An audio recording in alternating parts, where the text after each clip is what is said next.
രാവിലെ നമുക്ക് നല്ലൊരു സാരിയൊക്കെ എടുത്ത് ഇന്ന് ഫോട്ടോഷൂട്ടോ അല്ലെങ്കിൽ ഓണത്തിൻ്റെ മേക്കപ്പ് ലുക്കോ ഒന്നുമല്ല കേട്ടോ. നമുക്കിന്ന് രാവിലെ ഒരു കല്യാണമുണ്ട്. എൻ്റെ ഹസ്ബൻഡിൻ്റെ കൊച്ചച്ഛൻ്റെ മോൻ്റെ കല്യാണമാണ്. അപ്പോൾ അതിന് നമുക്ക് പോയിട്ട് വരാനായിട്ട് റെഡിയായി നിൽക്കുകയാണ്. ഇത് ഞങ്ങളുടെ തിരുവാതിരയുടെ കോസ്റ്റ്യൂമാണ്. ഞങ്ങളുടെ തിരുവാതിരയല്ല, കൈകൊട്ടിക്കളിയുടെ കോസ്റ്റ്യൂമാണ്. അപ്പോൾ ഇന്ന് എന്തായാലും ഇത് അലമാര ഇരിക്കുകയല്ലേ, നമുക്ക് ഇത് ഉടുത്തുകൊണ്ട് നമുക്കിന്ന് കല്യാണത്തിന് പോകാം. അപ്പോൾ ഞാൻ റെഡിയായി വീടൊക്കെ പൂട്ടി നമുക്ക് നേരെ കല്യാണ മണ്ഡപത്തിലേക്ക് ചെല്ലാം. ഞാൻ ചെന്നപ്പോഴത്തേക്കും കല്യാണം ഒരുവിധം ആയി. പിന്നെ മണ്ഡപത്തിലിരിക്കുന്ന സമയത്താണ് ഞാൻ ചെല്ലുന്നത്. അപ്പോൾ കല്യാണമൊക്കെ കഴിഞ്ഞിട്ട് നമുക്ക് കല്യാണം എന്ന് പറയുമ്പോൾ നമുക്ക് സദ്യയാണല്ലോ മുഖ്യം.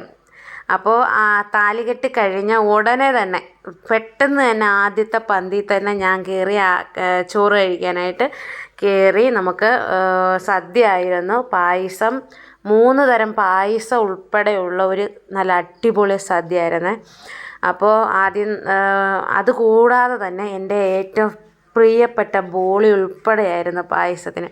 അപ്പോൾ അതെല്ലാം കഴിച്ചതിന് ശേഷം നേരെ ക്യാൻറ്റീനിലേക്ക് പോകാം. ക്യാൻറ്റീനിൽ പോയി കുറച്ച് സാധനങ്ങൾ ചേച്ചിക്ക് വാങ്ങിക്കണമായിരുന്നു. അപ്പോൾ അതിൻ്റെ കൂടെ ഞാനും അല്ലറ ചില്ലറ കുറച്ച് സാധനങ്ങൾ, മാസം അവസാനമായതുകൊണ്ട് സാധനങ്ങളെല്ലാം കുറവായിരുന്നു. അതുകൊണ്ട് കുറച്ച് സാധനങ്ങളെ മേടിക്കാൻ പറ്റുള്ളൂ. ഏകദേശം 1 മണിയോടെയാണ് ഞങ്ങൾ തിരിച്ച് വീട്ടിൽ വരുന്നത്.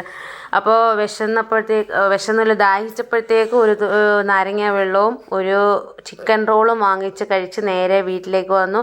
അപ്പോൾ ഇത്രയേ ഉള്ളൂ. വീഡിയോ ഇഷ്ടപ്പെട്ടിട്ടുണ്ടെങ്കിൽ ലൈക്ക് ചെയ്യുക, സബ്സ്ക്രൈബ് ചെയ്യുക, സപ്പോർട്ട് ചെയ്യുക. ബൈ.